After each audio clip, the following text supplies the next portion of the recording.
Jangan mempertanyakan kekuatan meminta. Begini ilustrasinya. Saya bertanya, seberapa Anda percaya dengan Allah? 100%, 200%, atau tak terhingga? Oke, baiklah. Sekarang kita minta kepada Allah. Anda naik doa saat ini.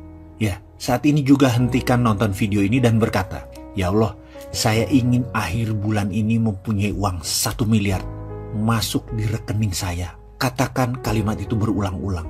Lalu diam sejenak sambil Anda merenung kalimat tadi. Pada saat hening, tahu-tahu di benak Anda berkata, dari mana uang 1 miliar? Kamu kan hanya pegawai negeri. Atau, bagaimana dapat 1 miliar? Kamu kan cuma ibu rumah tangga. Atau, bagaimana dapat 1 miliar? Kamu kan hanya anak sekolah. Lalu mendadak kalimat tadi mendominasi pikiran, lalu pikiran mulai menyeletuk. Ya juga ya, dari mana ya? Kayaknya nggak mungkin deh. Kalau itu terjadi, selesai sudah. Kalimat itu ada dalam hukum alam yang namanya canceling our own pray. Meng-cancel doa kita sendiri. Kita sendiri yang meragukan diri kita sendiri. Kita sendiri yang meragukan Allah. Bisakah Anda percaya 100% bahwa hal itu akan terjadi?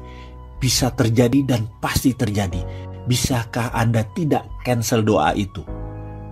Tidak ada keraguan sedikit pun bahwa itu bisa terjadi. Pertanyaannya, bisakah? Ini adalah permainan keyakinan. Ini adalah permainan ketakwaan. Inilah seni bertuhan. Inilah nikmatnya menjadi hamba Allah. Ketika keyakinan itu utuh, bulat, rapih, dan tekun, semua terjadi. Lalu, ada lagi rahasia lain. Ada. Yaitu kita harus mengimplan bahwa saya kaya dan sudah kaya. Bukan akan kaya, tetapi sudah kaya. Memberi adalah kunci pertama. Selain memberi keluar, kita harus memberi ke dalam. Apa itu memberi ke dalam? Saya mulai menjadi manusia materialis. Setiap bertemu mobil mewah saya katakan ini mobil saya. Saya bayangkan ini ada di garasi saya. Rumah mewah saya akan bilang ini rumah saya. Lihat hotel mewah saya bilang ini hotel saya. Kemudian saya putuskan untuk berangkat berdua bersama istri untuk menikmati apa yang orang kaya lakukan. Dengan 100% uang di tangan saya buang semua. Karena saya tahu pasti baliknya utuh dan bertambah. Kami memutuskan menikmati tinggal di Como Sambala Resort di Ubud, Bali selama beberapa hari. Menikmati satu malam berharga puluhan juta tarifnya. Dan saya tidak peduli. Berangkat dengan first class, layanan hotel bintang 6 atau 5 star with diamond, makan pagi hari bersama penyanyi terkenal Barbara Streisand, esok malam dinner dengan Sting, penyanyi The Police yang sudah berminggu-minggu nginap di Como Sambala. Kumpul dengan orang terkenal dan orang kaya tersebut ternyata cukup menyenangkan. 5 malam keluar kira-kira 100 juta rupiah, saya tidak pikirkan. Dan saya tidak pernah tanya mau apa yang akan terjadi pulangnya nanti. Saya tidak punya uang sepeser pun di kantong, saya nggak peduli. Saya percaya 100% semesta tidak menyukai kekosongan. Pasti kantong saya diisi lagi. PD saya pol. Saya percaya pada sistem Allah tersebut 100%. Pulangnya, setiap hari di depan kaca saya berkata pada diri saya sendiri berulang-ulang sambil menunjuk bayangan cermin saya tersebut. Kamu makhluk Allah terbaik.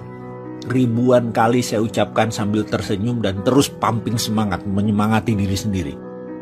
Tak lupa setelah melakukan sholat fardu, di ujungnya saya selalu ngayal dengan meresapi nikmatnya tinggal di hotel bintang 5 resort, naik kapal first class, dan seluruh kemewahan duniawi.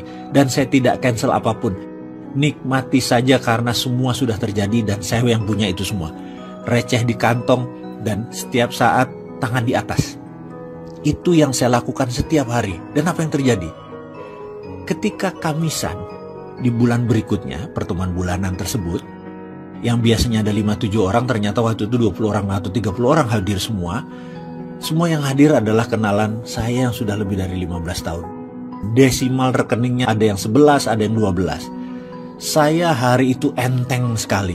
Saya hari itu kocaknya setengah mampus. Padahal saya bukan clown. Saya bukan komedian.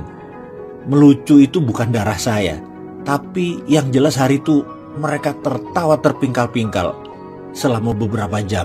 Lucu sekali dan saling timpal jok-jok lucu. Saya pun sampai rumah mungkin sekitar jam 11-an. Padahal pertemuan itu sehabis maghrib.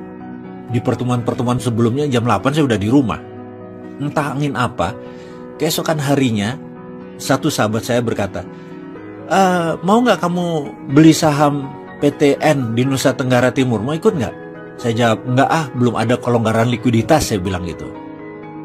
Gampang, nggak usah store dulu, komit aja, nanti kalau naik dikit sahamnya kita lepas baru buat nyicil. Gampang dah modal. Jadi sulit dong saya tolak penawaran tersebut, ya saya ikut. Pertemuan bulan berikutnya, masuk yuk, ada Chinese restoran di Macau. Ada posisi yang lokasinya bagus banget. Dapat tempat murah karena dulu itu Italian restoran tutup. Dengan sewa masih panjang, kita masuk gantiin dia. Buat Chinese food, modal gampang. Masih ada standby loan dari restoran lama. Pokoknya kita berlapan masuk, kita bagi rata ya, nggak usah pakai duit. Lalu percaya nggak? 6 bulan kemudian ada pengusaha Hong Kong naksir harga dan lokasi tersebut dibayar 2 kali lipat. Jadi kita belum turun duit, baru punya 6 bulan sudah langsung berbagi. Kesimpulan gak pakai duit apa-apa, sudah langsung bagi modal. Dan nilainya pun sangat luar biasa. Jadi, apa moral story kisah tersebut? Kita lanjut.